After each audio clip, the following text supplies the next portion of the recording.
हाँ, कैसे हैं बच्चे? हम आशा करते हैं कि आप लोग ठीक हैं। Everybody will be fine.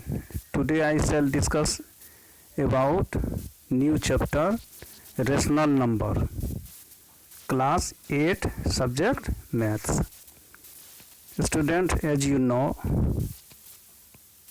in this time you are the student of class 8.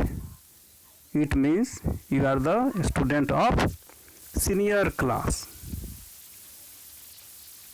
As you know, practice makes a man perfect. करत करत अभ्यास के जरमती होत सुजान, रस रियावत जाते सिल पर परत निशान। जो लोग मेहनत करते हैं वह आगे बढ़ते हैं और कठिन से कठिन काम पर भी विजय प्राप्त कर लेते हैं। तो इन्हीं शब्दों के साथ हम अपने सब्जेक्ट मैटर पाते हैं रेशनल नंबर, परिमेय संख्या हिंदी में उसको कहते हैं। तो इसका डिफिनेशन के बारे में हम बोलते हैं।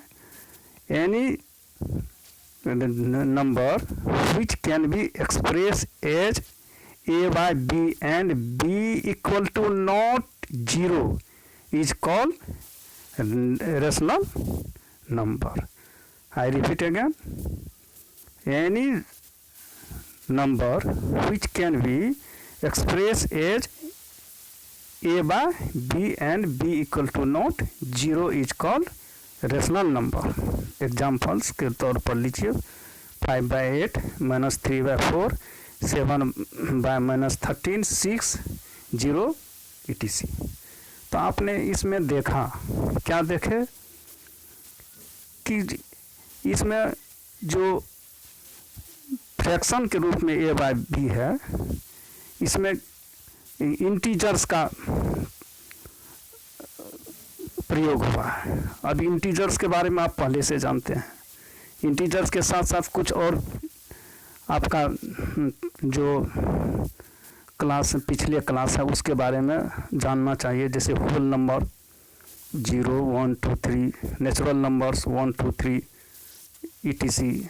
It means contiguous numbers are called natural number. Negative number -1 -2 -3। तो इंटीजर्स के बारे में बताएं। तो ये इंटीजर्स को ही फ्रैक्शन के रूप में लिखा जाता है। और b equal to not 0 means आप जान रहे हैं कि आपको b अर्थात उसका जो हर होगा वह 0 नहीं होगा। क्यों नहीं होगा? अगर हम किसी भी डिजिट को हम 0 से डिवाइड करते हैं तो उसका आंसर इनफिनिट आता है। इसलिए आपका ये रेशनल नंबर नहीं हुआ। तो आप देखते हैं एग्जाम्पल में 6 क्या रेशनल नंबर है? ये सब लग रहा है होल नंबर। तो अगर हम 6 को 6/1 हम लिख देते हैं तो आपका यह भी फ्रैक्शन के रूप में हो गया। इसलिए आपने देखा कि 0 भी है आपका रेशनल नंबर। साथ ही साथ आपका जो कोई नेचुरल नंबर है वह भी आपका है रेशनल नंबर। क्यों? तो उसको हम लिख सकते हैं किसी भी डिजिट को, अगर 5 है तो 5/1, 2 है तो 2/1, जो फ्रैक्शन के रूप में हो गया। एंड 1 जो है वह 0 नहीं है। और तो आपने क्लियर जान लिया कि रेशनल नंबर क्या है। तो अब हम चर्चा करेंगे कि काइंड्स ऑफ नेचुरल नंबर, कि नेचुरल ये रेशनल नंबर के भेद क्या है, प्रकार क्या है।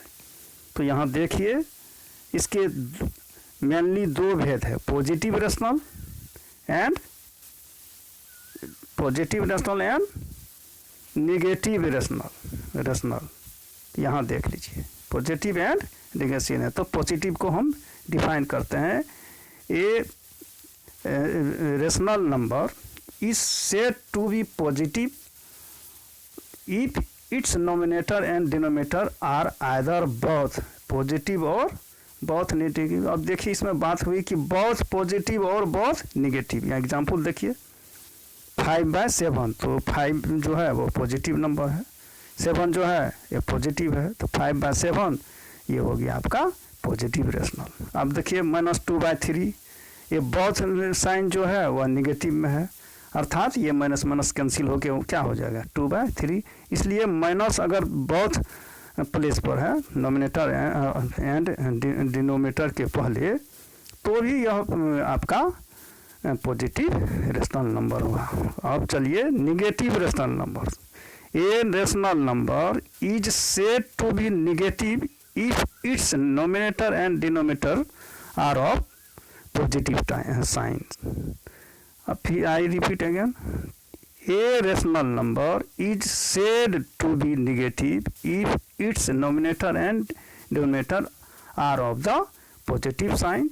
कि अगर हम कोई रेशनल नंबर है उसमें से कोई भी पार्ट का न हो, चाहे वो न्यूमरेटर हो या डिनोमिनेटर, उसमें एक भी साइन माइनस का होगा, तो that will be example of negative rational numbers. तो हम आशा करते हैं कि आपने सीखा रेशनल नंबर का डिफिनेशन, फिर उसके साथ कुछ एग्जाम्पल्स, और आपने उसका काइंड्स के बारे में जाना, 2 काइंड्स, पॉजिटिव रेशनल से एंड निगेटिव रेशनल के। तो हम कुछ कंक्लूजन पर पहुंचते हैं।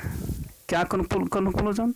Conclusion number 1, every positive rational number is greater than 0। Listen again, every positive rational number is greater than 0. Second, every negative rational number is less than 0. आप स्वयं जानते हैं कि अगर हम कभी आपको क्लास में बताए हैं नंबर लाइन के बारे में, तो हम जो 0 से राइट साइड है वह पॉजिटिव है, और 0 से जो लेफ्ट साइड है वह निगेटिव है।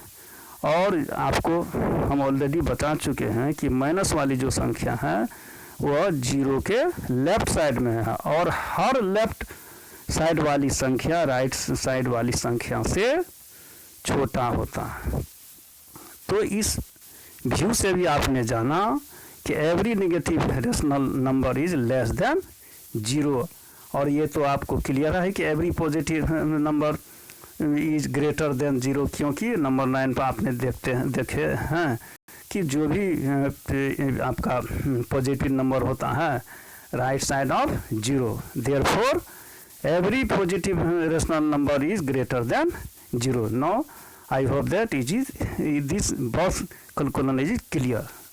Now I shall discuss about some problems.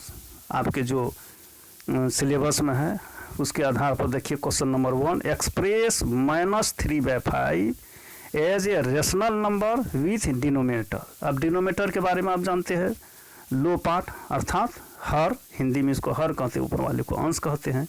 तो 5 क्या है? डिनोमिनेटर है, और उसको कन्वर्ट करना है। क्वेश्चन नंबर 1 में देखिए 20 में, तो 20 में कन्वर्ट करने के लिए जिनका डिनोमिनेटर 20 होना चाहिए, तो इसके लिए सॉल्यूशन में देखिए 20 या डिवाइड बाय ये आपका 5, तो आपका आंसर आया 4। Therefore -3/5 equal to -3/5 into 4/4 equal to -12/20। This is your answer.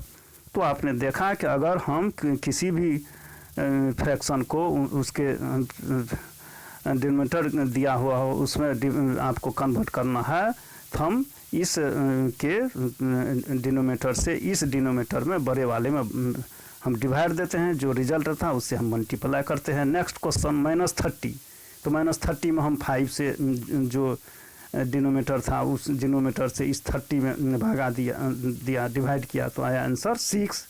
So -3/5 equal to -3/5 into 6/6 equal to -18/13। This is your answer. तो यहाँ पर 4 दिया हुआ है, 1 2 3 4, इसमें हमने 2 आपका सॉल्व कर दिया है। आप भी प्रयास कीजिएगा, और नहीं तो हमारे नेक्स्ट क्लास में चर्चा करेंगे। दूसरा क्वेश्चन है एक, according to our syllabus express the following in standard form. एक नई टर्म आया यहाँ पर, स्टैंडर्ड फॉर्म। आप कभी नीचे क्लास में पढ़े होंगे, 7 में पढ़े हो, 6 में पढ़े हैं, किसी भी संख्या को शॉर्टेस्ट फॉर्म में लिखना है, अर्थात छोटी से छोटी रूप में उनका लिखना है। तो उसके लिए हम क्या करते हैं, यहाँ ये दो आपका एग्जाम्पल दिया हुआ -12/13, दूसरा है -14/49। तो हम एक ठो सॉल्व कर दिए हैं। देखिए solution, HCF of 12 and 30 equal to 6। हम HCF निकाल लिए उसका। So -12/13 equal to -12/13 divided by 6 किए दोनों तरफ, आपके डोनोमीटर में। तो आपका आंसर आया -2/5, जो आपका ये स्टैंडर्ड फॉर्म कहलाया, शॉर्टेस्ट फॉर्म का, और हिंदी में इसको लघुत्तम रूप भी कहते हैं, लघुत्तम फॉर्म ही कहते हैं। तो यह जान लीजिए। आप इंग्लिश मीडियम के स्टूडेंट हैं, आपको सुना नहीं, आपको केवल सुना दिए। स्टैंडर्ड फॉर्म मीन्स तो शॉर्टेस्ट फॉर्म, और उसके लिए CF निकाल के हम डिवाइड कर देते हैं, जो आया वही आपका आंसर है। हम आशा करते हैं, I hope that all you are very fine, and now I shall discuss in next class. Thank you very much.